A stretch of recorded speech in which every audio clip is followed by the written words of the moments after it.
What's up guys, Eric from Beat Sonic, and today we're going to be doing another series of our Beat Social. So we have a special guest here, and with the special vehicle here, if you don't recognize this vehicle, it's because we don't have this in the States. It was actually imported from Japan. It's all fixed up, very cool, VIP style. Gus, some well-written notes over here by my team. I'm gonna share it with you here. So this car here specifically is a chassis code JZS171, making this the 1999 Toyota Crown Athlete V. It has a 2.5 liter 1JZ GT inline 6 turbocharged engine, makes 280 horsepower with 378 pounds of torque, having a top speed of approximately 180 kilometers per hour. Knowing that this car was made in 1999, back then, you know, it was hard to make a lot of power. This car, one of the sedans that, it was just a normal sedan, right? Oh, it's a luxury sedan, but sedan making this much power with so much more, for so much performance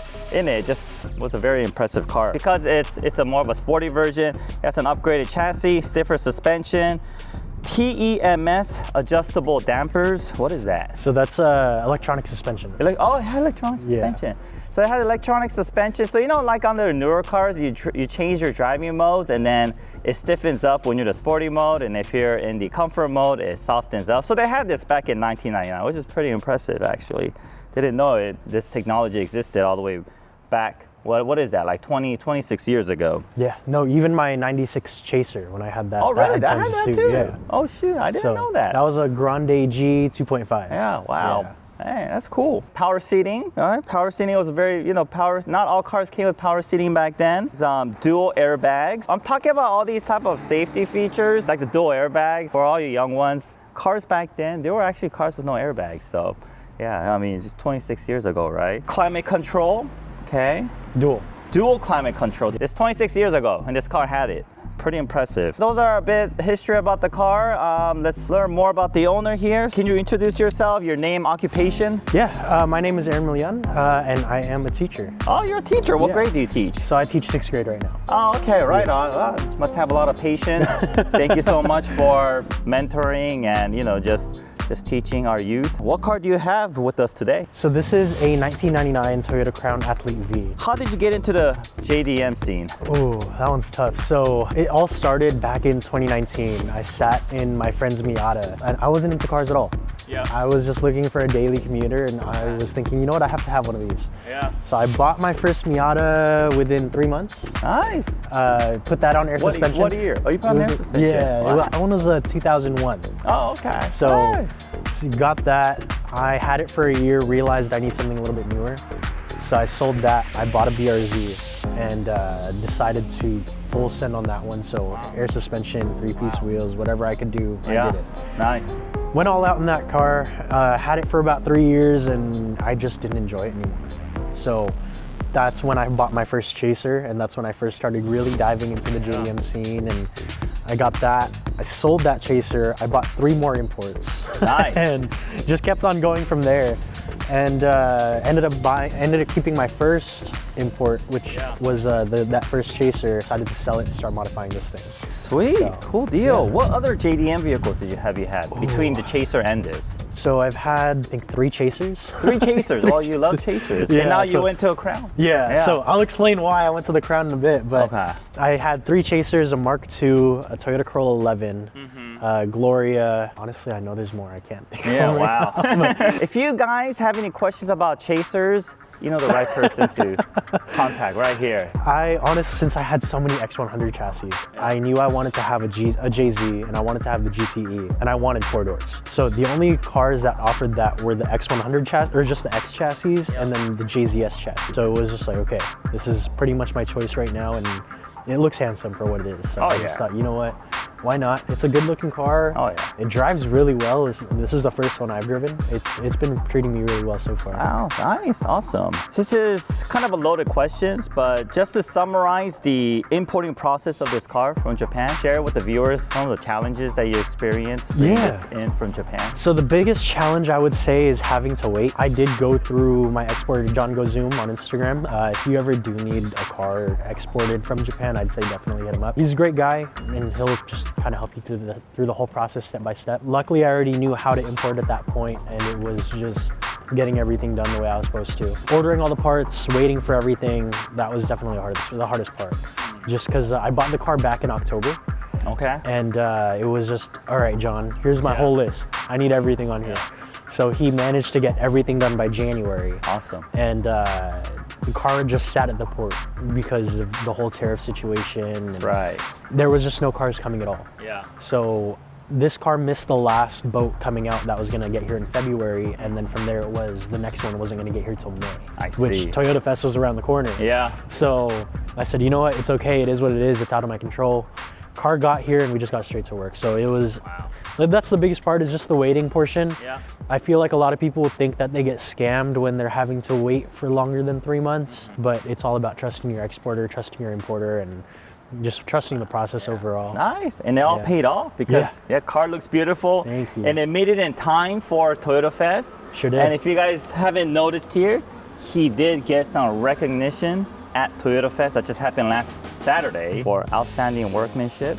Great job. Thank you. Awesome. And just to let you guys know, getting in Toyota Fest is hard enough.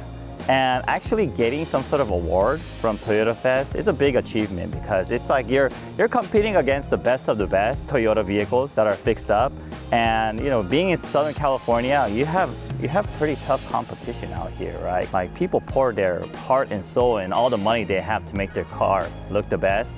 And Toyota Fest is one of the most, I say, sought out car shows where, like I said before, very difficult to get your car into, and let alone getting any sort of recognition. So congratulations. Thank you. And I know you mentioned about your connection in Japan that really helped you out through the import process. They even helped you fix up your car a bit over there with the body kit, getting it painted, which probably saved you some cost overall, and also saved you some headaches too, right? Yeah. Because having the car come out over here, especially getting the JDM parts, which will be more difficult to source here anyway, so might as well just do everything in Japan, which I think was a very smart choice. Everything that was specific to the car I had done out there, So the only things that I did here were your guys' kit. I did air suspension, wheels, tires. I think that's pretty much it. There's honestly more, but I crammed it all in 2 weeks.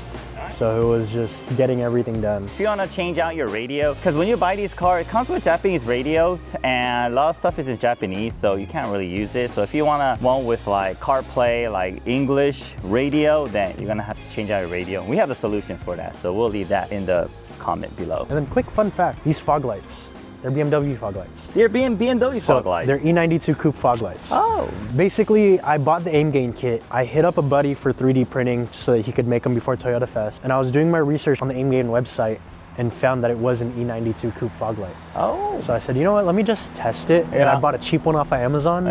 And lo and behold, it fit. Oh, wow. So I bought a better quality one from there, but nice. Yeah, it was cool to figure that out. Oh yeah, good job on that research. Thank you. You wanna do a walk around and talk about the modification you've done to the vehicle? Yeah, for sure. So yeah, this is the AimGain Cygnus kit. This one, I got it directly through AimGain thanks to my exporter. Again, he helped me out with everything. The only things I had to source for the kit from here were the chrome stripping that you see on the front bumper, the fog lights, and since they're E92 fog lights, I did have to get adapters for the actual bulbs. I did a Fujitsu exhaust in Japan as well. Nice.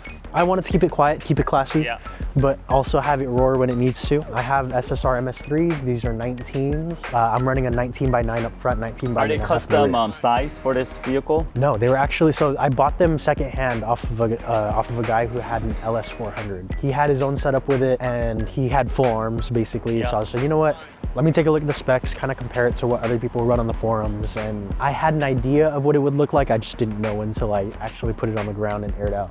That is crazy, because look at that fitment. Yeah, the fitment in the rear is absolutely insane. So that one, I was genuinely surprised by it. I had to adjust the camber myself prior to the alignment shop. Wow. Just because it wouldn't fit without that camber. The fender goes right in between the rim and the tire.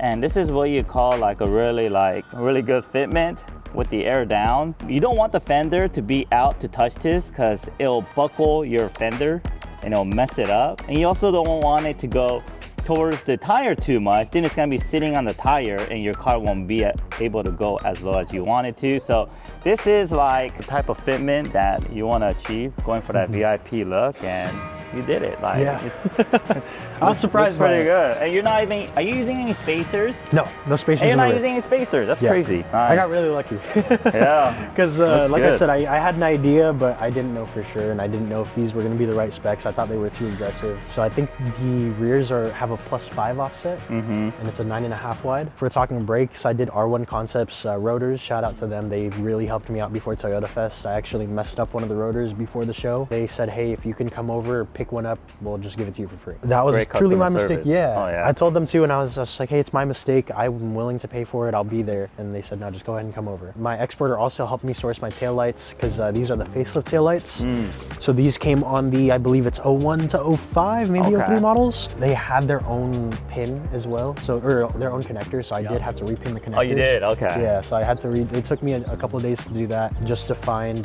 which wires go to which. So when you look for these information, like these pinouts, are you like Google searching Japan websites So and that using one I just Translate? tested it. Oh, you just tested it Yeah. with a multimeter? Yeah. Oh, right on. So I just did that for the tails Yeah. because I tried looking on the forums. I found one thing, but that was it. Yeah, So it wow. was just, okay, let me just test it so I know for sure. And then from there, it was just a bunch of trial and error. I ran into an issue where all 3 of the bulbs were not illuminating. I was like, okay, shoot, let me go ahead and just replace the light bulbs. So I replaced them all. The running lights all work. Got it all in the end. Sweet. Awesome. Wow. Thank you. Man, it takes all these a lot of effort and detail to get everything right. I mean, you don't see it just by looking at the vehicle, but you really appreciate what the owner goes to just to make everything very perfect, from like sourcing these other headlights out. And he's limited with information, right? Because this car doesn't exist in the US. So he has to do a lot of research. And for this, wiring up the new tail lights, he was able to figure it out himself. So it's pretty impressive. Awesome job on that. And that's why people like him gets these awards from Toyota Fest. That's how you guys do it, guys. You gotta be amazing like him. I would say that. Your muffler tip, that's part of the aim gain kit? No, that's Fujitsu. Oh, Fujitsu. Yeah. Oh, okay. So I went full Fujitsu cap back on this one. Like I said, I wanted to keep it tame, and I've had, I want to say 3 of their exhaust systems in the past. One of the cars was catless, but it still managed to sound like OEM. And so you know what, that's fine by me. It's rowdy when it needs to be, but it's quiet when And it it needs fits to the opening perfectly too. Yeah. That's one thing I was scared about too, because Aimgain does offer their own exhaust for it, and it's just an oval that fits in there. But I knew my heart was kind of set on Fujitsu at that point. Yeah. And yeah, I really wanted to make it happen. Something else I forgot to mention, I had to get the backup camera in there. I had to actually cut the threads. Yeah, I see that. Oh, you did? Yeah, I had to Okay. cut the threads on the camera itself just to make it work. Yeah, my dad was kind of there with me, and he was like, you know what, let's go ahead and just try to cut it. So we cut it. Ended up cutting one of the wires on accident, so we had to tap into it, but I mean, it turned out pretty good for what it is. It looks Nice. like it belongs there. Yeah, it does. Looks very factory. That's the goal. That was the goal with this whole entire car, was try to make it look OEM plus as much as possible. Nice. Cool. So we check out the inside of the vehicle? Yeah, All right, let's do it. I'll sit on the passenger side. Cool. So this car is from Japan, so it's a right-hand drive car. So I'm coming in from the left side, but I'm coming as a passenger, not a driver. All right, Aaron, so we're in your vehicle now. Feels very odd that I'm sitting on the left side as a passenger, but very cool at the same time. So let's take a look at this. Let's check out this center console here. So as you can see over here, everything, not everything, but a lot of stuff is in Japanese. Like all this over here. All this is in Japanese, all that. So what does it say, Aaron? Honestly, all I know is that this button is AC, and that's all I No, need to that's know. it. It says the aircon right there. Audio. I don't know what these things say. This says menu, pretty cool. And Aaron has our adapter. It's all plug and play to make any aftermarket double-din radio work over here. He has a little bit of gap here because he's using the factory trim piece, and he's gonna be filling this gap here with another trim piece. So if you don't mind losing this pocket here, you can use the dash kit that comes with our integration kit. If you want to keep this pocket, then you will have to use the factory and figure out how to plug those openings as well. I mean, for a 1999 car, this interior is very nice. Super nice, very well kept. And earlier I was pushing this, and right, it's just that clicking sound. It's just much more of a high quality than the type of clicking sounds you hear in today's vehicle. Just vehicles back then, they're just made differently, right? It's less plasticky, and it's like everything is much more stable and firm, and you just feel like everything is just built well, right? Because look at the dash. There's no cracks. There's nothing wrong with the dash on a 26-year-old car. Very, very impressive. And even the interior here, very nice. Look at that. I mean, it's cloth seats, but very clean, very classy. Should we turn on the car? Yeah, let's do it. Let's do it. All right, guys, car's turned on. Hey, that's pretty cool. It's like, Oh, the nav. yeah, the nav. The nav is still here, but of course it doesn't know where it is since it's in the middle of the ocean. But I'm sure that it doesn't have the US map loaded on here. And some of the things that Aaron's gonna be experimenting with is, this is the slot for the DVD map. And apparently you can put in a DVD movie player. He's gonna try it, Yeah, I'm gonna try to try it. figure out how to get a DVD play. Video playing on the screen. There's all these, if you notice, there's a button for TV. So in Japan, if you press TV button, it works. It's not working here because the channels, frequencies are different, but in Japan, a lot of these stock cars, they come with a TV player. Of course, it only works when the car is stopped. Always ways to bypass it, but that's like one of the options and functions that you'll typically see in Japan. And look at that. Like those little Oscillating louvers, vents. yeah, oscillating Yeah. vents. That's pretty cool. And of course, to keep this car updated in today's age, Aaron has the CarPlay, Android Auto, radio installed here. I'm sure it works pretty well. Oh yeah. Yes. How was the installation using our kit? So the only thing that I had to change was the sound outputs for the left and right speakers. So I went from plugging it in directly to the head unit's wiring harness to switching to an RCA cable. And when I did that, it improved the sound drastically. I see. Yeah. Okay, cool. All right, take note of that, guys. If you have this, the model kit for this is MVX-43B, I believe. Yeah, so we'll leave that link in the description. So if you guys have Crown in the US or Canada, you can order it from the Sonic USA website. Going around, showing you all the different function on here. All right, car shows kilometers per hour. So you do have to do a little bit of calculation in your head to make sure you're not speeding or driving too slow. And what is that? Is that factory? So this is a proximity sensor, but they used to be on the factory Aero. I just had them rip it off just because I wasn't going to use it anyways. Yeah. I just need to take out that and all the wiring that follows with it. Okay. Saw it all, it's just didn't have the time to pull it out at the time because Toyota Fast Crunch. Yeah. I'm so impressed, like the technology that was available 26 years ago. Back then, what was I driving? What was it, 1999, right? 99, yeah. Yeah, I used to drive an Eclipse back then, 97 Eclipse. And I didn't know all this stuff existed back then, like messing up your menu over here. Oh, you're good. And check this out, guys. An ashtray. Have you ever seen a car with an ashtray? Man, all these like mechanism, everything works. And it's a 26-year-old car. It's crazy. Nothing's broken yet. Yeah, nothing's broken. Fingers crossed.